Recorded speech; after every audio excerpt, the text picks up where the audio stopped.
नमस्कार। आज के वीडियो में अपन औरंगजेब के सिखों के साथ संबंध के बारे में अध्ययन करेंगे।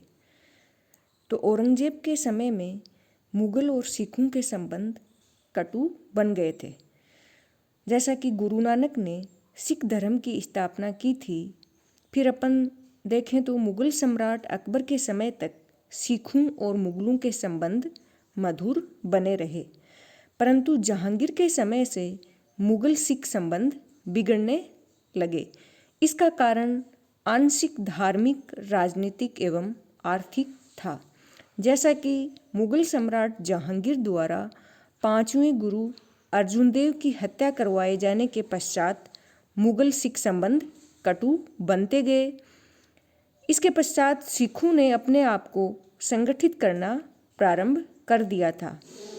गुरु हरगोविंद ने सिखों की एक सेना संगठित की एवं अवसर मिलते ही मुगलों से संघर्ष पर उतारू हो गया।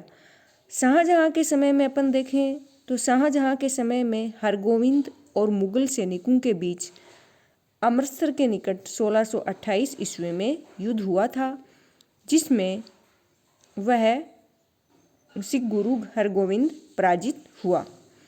फिर औरंगजेब के शासनकाल में नज़र डालें तो पहला जो प्रथम सिख गुरु था औरंगजेब के समय में, वो था गुरु हरराय। तो औरंगजेब के शासनकाल के प्रारंभ में सिखों के गुरु हरराय थे, जिनका समय 1645 से 1661 ईस्वी तक रहा। गुरु हरराय एक मननशील और शांतिप्रिय व्यक्ति थे। युद्ध में उन्हें विशेष रुचि नहीं थी, इसलिए उनके समय में सामान्यतः शांति का वातावरण ही बना रहा। जैसा कि उत्तराधिकार जो युद्ध हुआ था, उसके समय में गुरु हरराय ने दारा की सहायता कर औरंगजेब को क्रोधित कर दिया था और उन्हें अपने पुत्र रामराय को औरंगजेब के पास बंधक के रूप में रखना पड़ा। फिर 1661 ईस्वी में गुरु हरराय की मृत्यु हो जाती है। फिर जो सिख गुरु बनते हैं वो हैं गुरु किशन और गुरु तेग बहादुर। तो गुरु हरराय की मृत्यु के पश्चात उनके अल्पवयस्क पुत्र हरकिशन को गुरु की गद्दी पर बैठाया गया। तो गद्दी के प्रश्न को लेकर सिखों में आपसी मनमुटाव बढ़ा, क्योंकि सिखों का जो एक गुट था वो गुरु हरराय के पुत्र रामराय को गुरु की गद्दी पर बैठाना चाहते थे। तो रामराय ने गद्दी प्राप्त करने के लिए औरंगजेब से सहायता की मांग की, परंतु इसी बीच गुरु हरकिशन की 1664 ईस्वी में मृत्यु हो जाती है। औरंगजेब भी सिखों के मामले में हस्तक्षेप नहीं कर सका। उधर फिर गुरु तेग बहादुर अधिकांश सिखों का समर्थन प्राप्त कर गुरु की गद्दी पर आसीन हो गया। तो गुरु तेग बहादुर के समय परिस्थितिवश मुगल सिख संबंध पुनः कटु हुए और इस कटुता के अनेक कारण थे, जिनमें प्रमुख कारण हैं। पहला कारण है गुरु तेग बहादुर के गद्दी पर बैठने के बाद भी जो गुरु हरराय का पुत्र था रामराय, वो अपनी पराजय को भुला नहीं पाया, इसलिए वह औरंगजेब को गुरु तेग बहादुर के विरुद्ध भड़काया करता था। दूसरा कारण है गुरु तेग बहादुर की बढ़ती लोकप्रियता को भी मुगल सम्राट औरंगजेब नज़रअंदाज नहीं कर सकता था। तीसरा कारण है कि अफगानों के साथ मिलकर गुरु तेग बहादुर ने पंजाब में मुगलों के विरुद्ध उत्पात मचा रखा। तो मुगल सम्राट औरंगजेब इस प्रवृत्ति को बढ़ने नहीं देना चाहता था। अतः रामराय के दबाव में आकर उसने जो गुरु थे तेग बहादुर, उनको दिल्ली दरबार में बुलवाया। फिर राजा जयसिंह के हस्तक्षेप के कारण औरंगजेब गुरु तेग बहादुर के विरुद्ध कोई कठोर कदम नहीं उठा पाया। तो जयसिंह उसे अपने साथ आसाम की तरफ ले गए, जहां वो सैन्य अभियान के लिए गए थे, और उन्होंने युद्ध में जयसिंह की सहायता की। तो शीघ्र ही ऐसी परिस्थितियों में रामराय के दबाव में आने से तो उन्होंने औरंगजेब और गुरु तेग बहादुर के संबंध पुनः कटु हो गए।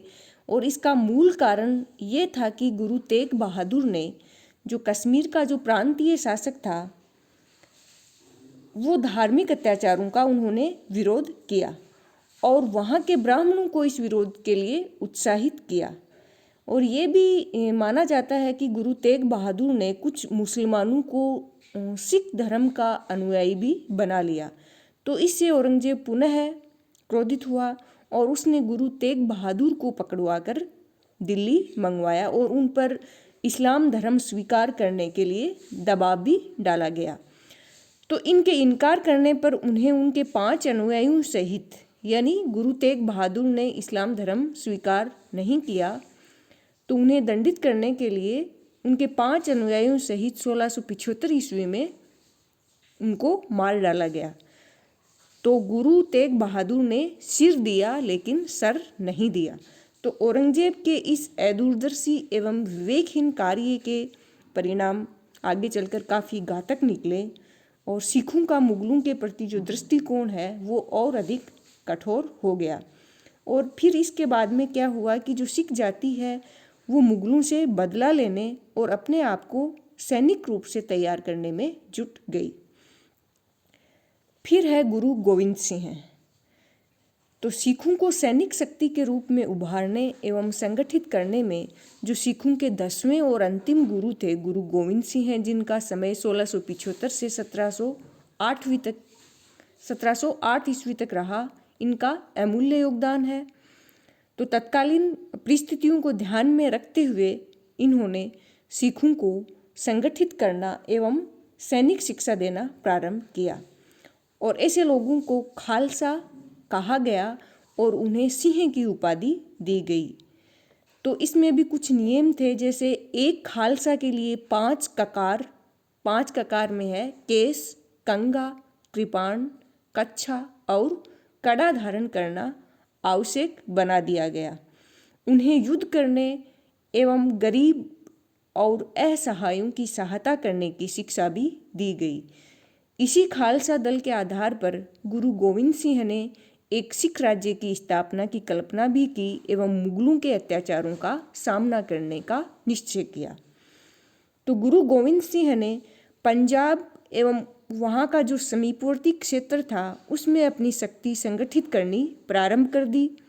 प्रारंभ में उन्हें पहाड़ी प्रदेशों के स्थानीय शासकों से अनेक बार संघर्ष भी करना पड़ा, परंतु खालसा की सहायता से वे इन शासकों को परास्त कर अपनी धाक जमाने में सफल हुए। तो इन पराजित राजाओं ने गुरु के विरुद्ध, यानी गुरु गोविंद सिंह के विरुद्ध मुगल सम्राट जहांगीर से सहायता मांगी। गुरु गोविंद सिंह की बढ़ती शक्ति से औरंगजेब भी चिंतित था, तो वह गुरु पर नियंत्रण रखना आवश्यक समझता था। इसीलिए उसने लाहौर के प्रशासक तथा सरहिंद के फौजदार को आदेश दिया कि वे पहाड़ी राजाओं की गुरु गोविंद सिंह के विरुद्ध सहायता करें। इसके साथ ही मुगल सेना ने भी आनंदपुर पर आक्रमण किया। तो सिख बड़ी बहादुरी से लड़े, परंतु मुगलों और पहाड़ी राजाओं ने किला घेरकर उन्हें बाहर आने पर मजबूर कर दिया।